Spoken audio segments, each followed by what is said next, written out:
It's Conduit News Radio with Paul Harrell.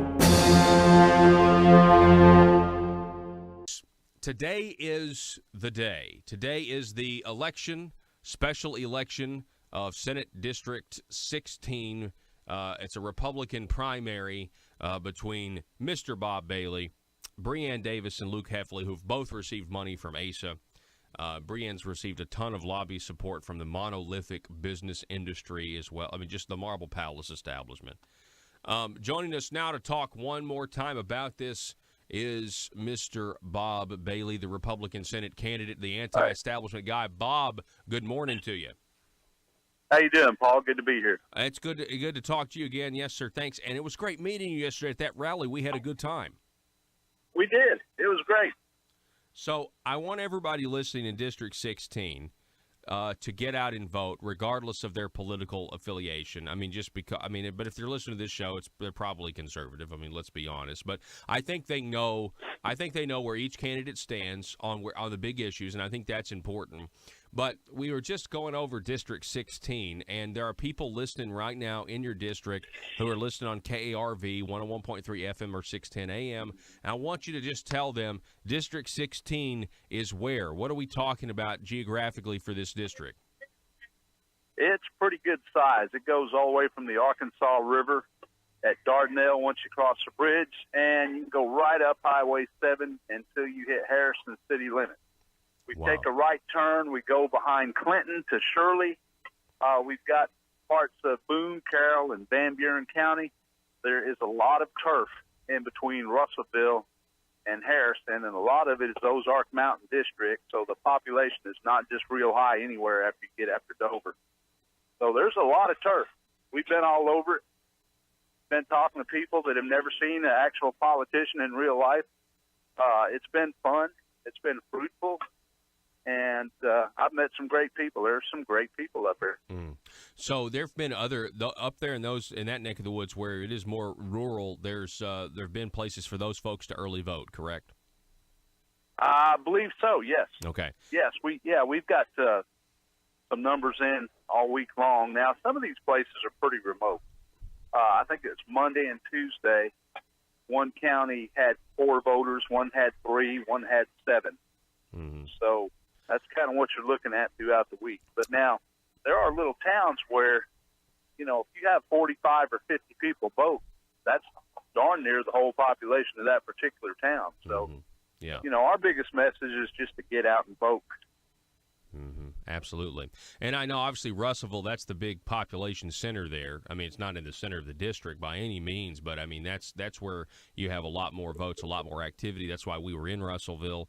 And I have to say, Bob, the support from you, from grassroots folks, for people who are just, supporting you, volunteering their time, it was great to see that. And I think everybody has done a great job. Got to get to the finish line. But if anything, I think we know that limited government's alive and well in Arkansas. The movement is. And we also know that the establishment, they're willing to do pretty much anything to win. Yeah. We've got probably 20 people out here on various street corners holding up signs, waving at people. Me and the wife are standing out here at the courthouse, so if you're hearing a lot of background noise, it's because we're right here on the street. A lot of people have been waving, been getting a lot of honks, and the support that I've got has been phenomenal. I mean, I'd really like to thank everybody out there for that. Well, I tell you this much: it certainly was cold yesterday. If you stand out there all day, I mean, I know it doesn't faze a guy like you, but it kind of fazed me a little bit. I was pretty chilly once I left, and I left like around 3 or 3:30 or 4. I mean, so you guys were continuing to stay out there as it got even colder. Yeah. We had a lot of people come by. We had a good turnout yesterday, and everybody thought it was a lot of fun. And a lot of the people that came out there to see you are actually the ones that are holding signs and pumping them up and down and walking back and forth, various street corners and stuff like that. So they know we're out here. Yeah, I was surprised at how many people are listening to the broadcast every morning, or they used to listen in the afternoon, and now maybe they just catch it online or something. But there was one guy in particular who had just voted for you, and his name was Paul. And Paul is, he's in great shape. He's in, I would describe him, I guess as an older gentleman. I mean that in a very nice way, but he's in great shape, and he was riding a bike. Did you meet Paul? Yeah, he's come by several times. Man, always had pretty interesting conversation. Yeah, absolutely. He seemed to really be engaged on the issues. Anyway, it was just the whole thing was great.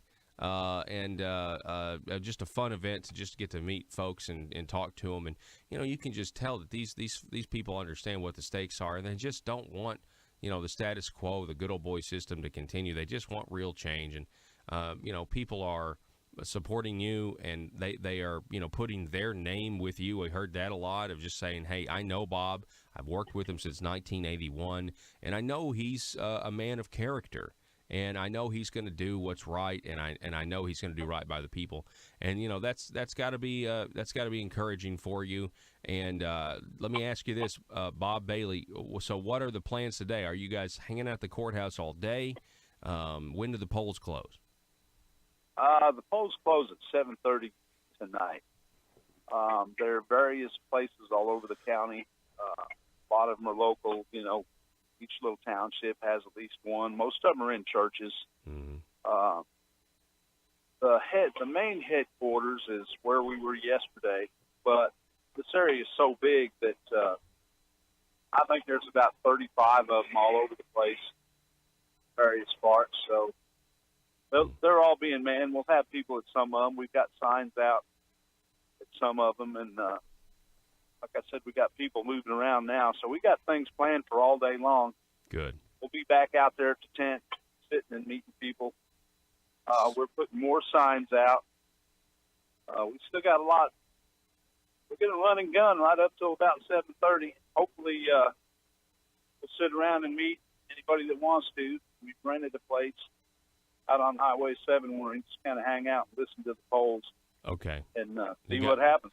Okay, good. Kind of an election hangout spot. That's good to have. And it'll be interesting to see the early vote. The early vote turnout when that. You'll get those numbers first. That's how this is going to go. You may not get them right at 7:30, but you'll get them. I would imagine you start getting them by 8. And the early vote is very, very always interesting to see that trend. And then you got to say, well, is this trend going to continue on election day? Most of the time it does. There are a few exceptions with that. But anyway, Bob Bailey, I wish you the best of luck, sir. I thank you for running in the first place and giving limited government conservatives a viable option and alternative to the Asa Hutchinson Marble Palace machine. That's about what it's going to come down to. You either like the way things are going or you don't. So we'll see. We'll know later on this evening. All right. How most people feel about it. Okay, and that's what this Democratic experiment, this Republic is all about. Mr. Bob Bailey, I appreciate it, sir. Be safe. We'll talk to you soon, okay? All right. Thank you, man. Good talking to you. Yes, sir. Folks, we're going to take a break, and we're going to be